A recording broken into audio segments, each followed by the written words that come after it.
କରିଛନ୍ତି ମୁଁ ପୋଲିସ କି ଧନ୍ୟବାଦ ଦଉଛି। କିନ୍ତୁ ଏଭଳିଆ କୁଚରିତ୍ରର ବାବା କୋଉଠି କୋଉଠି ଅଛନ୍ତି, ବହୁ ଜାଗାରେ ଏଇଭଳିଆ କରୁଛନ୍ତି। ସରକାର ଇନକ୍ୱାରି କରି ସେ ବାବାଙ୍କୁ ସବୁ ଜେଲରେ ଭର୍ତ୍ତି କରୁ। ଏ କଳଙ୍କ, ଏ ଆମ ଯୋଉ ସମାଜ, ନରନାରୀ ସମାଜ, ଏ କଳଙ୍କ। ବାବା ହେଇ ଠାକୁରଙ୍କୁ ପୂଜା କରି, ମଠରେ ପୂଜା କରି, ଦେବାଦେବୀଙ୍କୁ ପୂଜା କରି, ପ୍ରାର୍ଥନା ଆଳତି କରି ଲୋକଙ୍କୁ ମୋଟିଭେଟ କରୁଛ। ସେଥିରେ ତମର କାମାସ ପ୍ରକୃତି ଯାଉନି, ତମେ ରେପ୍ କରୁଛ। ଏ ଢେଙ୍କାନାଳରେ ଯୋଉ ବାବା ରେପ୍ କରିଛନ୍ତି ତାଙ୍କୁ ବହୁଦିନ ଜେଲରେ ରଖାଯାଉ। ତାଙ୍କର ଯୋଉ ତ ଅଛି ଘର ପ୍ରକୃତି ସବୁ ମରିଯାଉ ସେ ଜେଲରେ।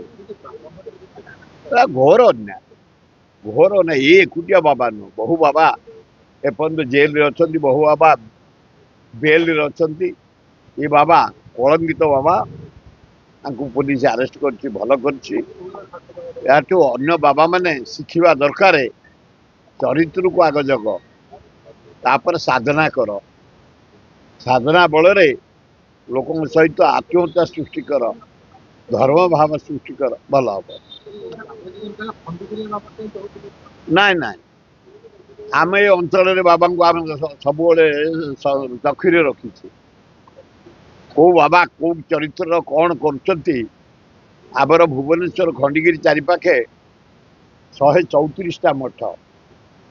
ଜାନକୀ ପଟ୍ଟନାୟକ ସମୟରେ ଆମେ ସେ ମଠ ସବୁ ସ୍ଥାୟୀ କରି, ଇଭିନିଂ ହେଲେ ଯୋଉ ଆଳତି ହଉଛି ଦେବାଦେବୀଙ୍କ ପାଖରେ ପେଟ ପୁରିଯିବ। ଜଗନ୍ନାଥ, ଆଲ୍ଲା, ଯୀଶୁ, ବୁଦ୍ଧ ଏବଂ ଦୁର୍ଗା, ଲକ୍ଷ୍ମୀ, ଗଣେଶ, କାର୍ତ୍ତିକ ଭକ୍ତି ବଢିଯିବ।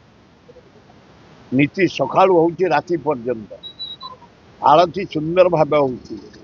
ଖଣ୍ଡଗିରି ଚାରିପାଖ ହଉଛି ପୂର୍ବ କାଳରୁ ସାଧୁ ସନ୍ତଙ୍କ ଏରିଆ। ସାଧୁ ସନ୍ତ ସେଠି ବାସ କରୁଥିଲେ, ଗୁମ୍ଫା ସବୁ ହେଇଛି। ତେଣୁ ସେ ପବିତ୍ର ପୀଠ ଖଣ୍ଡଗିରି, ଉଦୟଗିରି, ସେଠି ଯୋଉ ବାବା ମାନେ ଅଛନ୍ତି ନିଷ୍ଠାର ସହ, ମୁଁ ଚାରିଆଡେ ଯାଏ, ପ୍ରତି ବର୍ଷ 20ଟା ଖଣ୍ଡେ ଫଙ୍କସନ ଯାଏ। ଅନ୍ୟାନ୍ୟ ମଠର ଫଙ୍କସନ, ସେଠି ଆଧ୍ୟାତ୍ମିକ ଭାବ ସୃଷ୍ଟି ହୁଏ, ଭାତୃଭାବ ସୃଷ୍ଟି ହୁଏ। ଖଣ୍ଡଗିରି ଚାରିପାଖ ମଠ ଖୁବ ଆଦର୍ଶ ମଠ ସବୁ ଚାଲେ।